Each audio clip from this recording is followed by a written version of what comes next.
abamu bwe batuuka mu bululu beerabira nti nga bamaze okwesimbawo wabeerawo awangula n'awangulwa. Buli omu n'ayingirayo ng'alowooza nti alina kuwangula era bw'atawangula wakiri okufa. Endowooza eno ndowooza nti esaanidde tuveemu tutegeere nti Katonda yalonda abakulembeze. Okkirize nti bw'oba owanguddwa ate olinda omulundi omulala, ate n'obubbi bw'obululu nabwo bulekeraawo. Bwe baba bakusinze tewekakatika ku bantu nga tebakwagala. Bwe baba bakukoowa tobba bululu kweyongerayo nga mu butuufu abantu bano bakukoowa.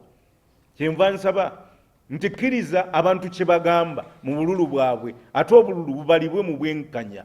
Ate gavumenti kigikwatako nnyo kino eri mu buyinza okutegeera nti eteekawo embeera ennuŋŋamu buli ayingira mu byobufuzi asobole okuvuganya kyenkanyi era n'okuwangula kubeere nga kuwangula kutuufu. Kyetuva tusaba nti eyo gye twava tuleme kuddayo. Gavumenti eno yayingira mu buyinza yagenda mu nsiko oluvannyuma lw'okubbibwa kw'obululu okwaliwo mu myaka gy'ekinaana.